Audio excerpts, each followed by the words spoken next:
Nous vivons sur Terre depuis 45 millions de siècles, ou plus communément 4,5 milliards d'années. Même si notre Soleil a encore beaucoup de chemin à parcourir avant d'atteindre la fin de sa vie, ce siècle restera certainement dans les mémoires pour des siècles à venir.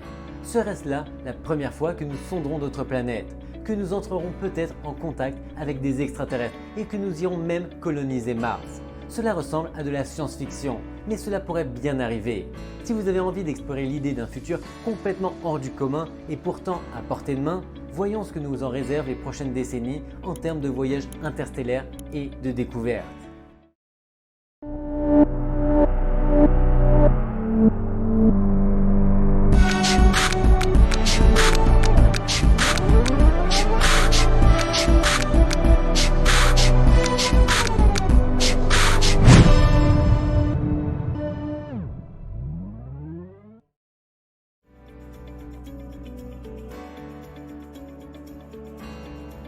Il est temps d'aller dans l'espace et de repousser les limites. SpaceX et la NASA font tourner leurs moteurs pour s'envoler vers Mars dans les années 2030. En démontrant là de nombreuses exigences lors des missions Artemis sur la Lune, d'autres systèmes ont été préparés pour le voyage vers la planète rouge. Il est temps pour l'humanité de dire adieu à la terre ferme et de s'aventurer sur Mars, la prochaine frontière.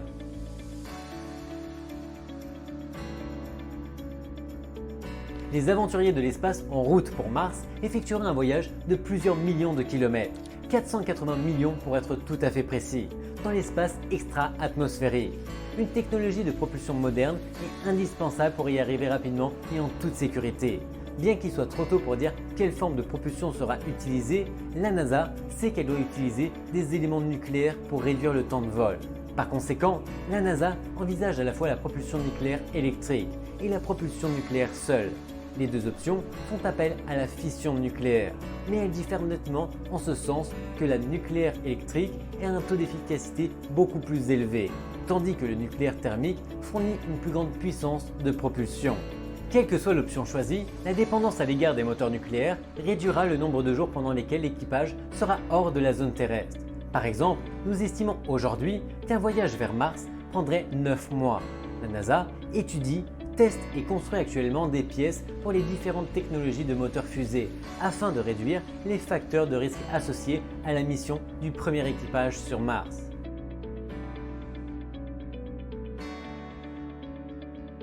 En matière d'exploration spatiale, saviez-vous que le plus gros rover jamais envoyé sur Mars avait la taille d'une voiture? Mais si nous voulons envoyer des humains explorer Mars, nous avons besoin d'un vaisseau spatial beaucoup plus grand, capable de supporter des poids beaucoup plus importants. Heureusement, de nouvelles technologies ont été développées à cette fin, comme le bouclier thermique gonflable qui prend beaucoup moins de place qu'un bouclier rigide et peut aider le vaisseau spatial à pénétrer dans n'importe quelle planète dotée d'une atmosphère. Pour Mars, il serait conçu pour se gonfler et se dilater avant d'entrer dans l'atmosphère martienne, afin d'atteindre la surface sans problème. Un peu comme un parachute, plutôt cool, non? Pour s'assurer que la technologie fonctionne, un prototype de 6 mètres de diamètre sera testé pour montrer qu'il peut résister à la chaleur intense de l'entrée sur Mars. Alors gardez l'œil ouvert.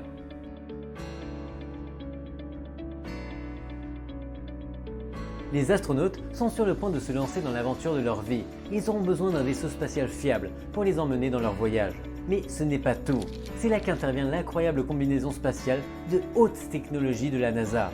L'unité de mobilité extravéhiculaire d'exploration, XEMU. Grâce à sa conception modulaire innovante, les astronautes peuvent enfiler cette combinaison avec l'assurance de bénéficier de fonctionnalités de sécurité haut de gamme. Cela signifie qu'ils peuvent effectuer des mouvements similaires à ceux quand ils sont sur Terre et réaliser des projets qui n'étaient pas possibles lors des missions d'Apollo.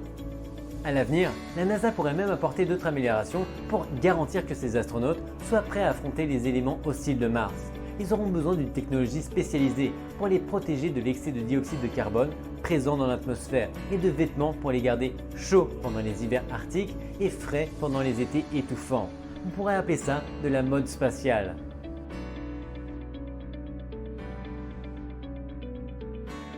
La NASA combine la première maison martienne et le premier rover pour créer une maison mobile tout en un. Cette incroyable invention est exactement ce dont les astronautes ont besoin pour effectuer le long voyage vers la planète rouge. Il peut leur fournir de l'air respirable et leur servir de maison. Sur Terre, des tests robotiques ont été réalisés pour donner à ce rover la capacité d'explorer le paysage lunaire. Les recommandations des astronautes qui seront bientôt à bord du rover lunaire pressurisé en feront le rover le plus avancé sur Mars à ce jour. Grâce à ces capacités renforcées, les rovers de la NASA seront prêts à relever tous les défis de leur vie quotidienne sur le terrain martien. Équipé de tout ce dont les astronautes ont besoin pour des semaines d'exploration, ce rover pressurisé pourrait bientôt disposer des sièges les plus confortables de l'espace. Les astronautes d'Artemis pourront se détendre et conduire en toute simplicité dans leur véhicule spatial, qui les ramènera un jour sur Terre. Lorsqu'ils trouveront quelque chose qui les intéresse, ils pourront enfiler leur combinaison spéciale et sortir du rover pour étudier le paysage martien et collecter des échantillons. Clairement un monde à part.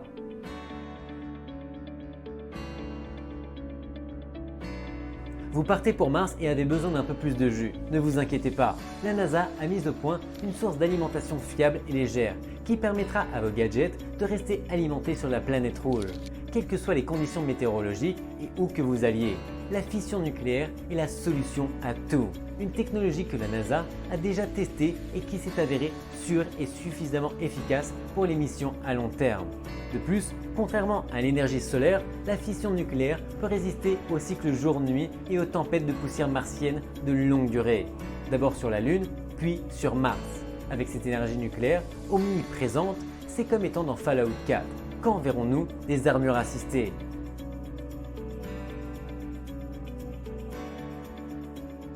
La planète rouge est un monde complètement nouveau et si vous y allez, vous aurez envie de rester en contact avec vos amis et votre famille de la Terre. Heureusement, la NASA a fait le plan parfait. Elle va utiliser des lasers pour faire exactement cela. Oui, vous avez très bien entendu, des lasers. Vous pourrez envoyer d'énormes quantités de données en temps réel, sans délai ni problème. Images haute résolution, vidéos, tout ce que vous voulez. De plus, vous pourrez renvoyer une carte postale de Mars à la Terre en seulement 9 semaines, soit presque 10 ans plus vite qu'avec les systèmes radio actuels. Et ce n'est pas tout. Grâce à cette technologie laser, nous pourrons discuter avec les astronautes pour découvrir leur aventure sur la planète rouge. Ce serait fascinant, un peu comme une émission de télé-réalité. La NASA a récemment démontré des communications laser sur la Lune.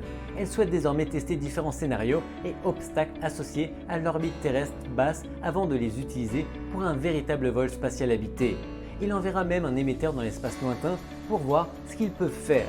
Comme je l'ai dit, nous nous rapprochons des films de science-fiction. Star Wars semble n'être plus qu'à quelques années de nous.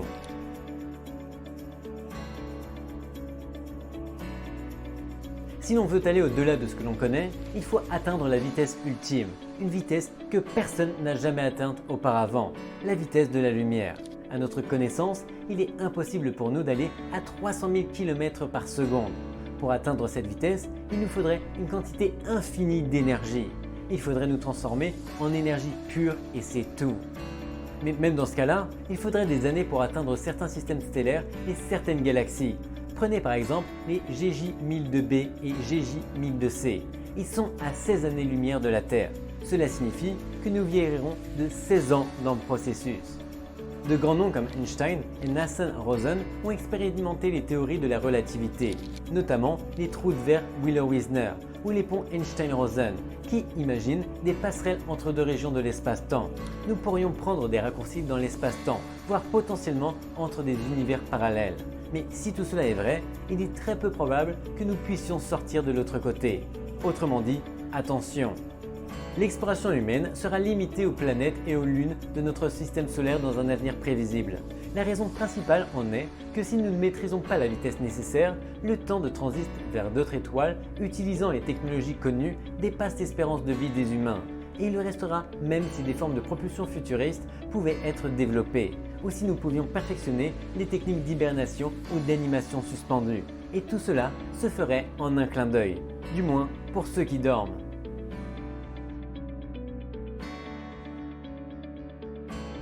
Quelques siècles plus tard, que voit-on?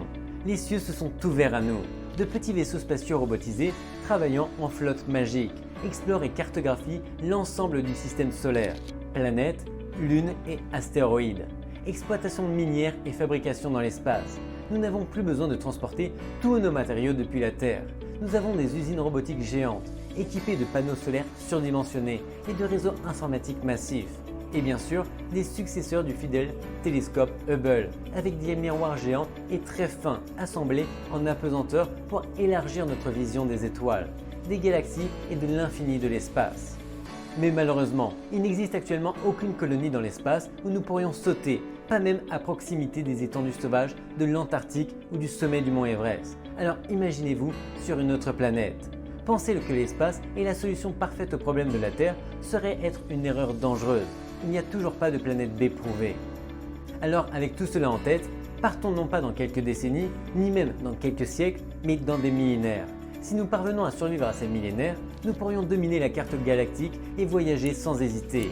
Mais pour l'instant, allons sur Mars.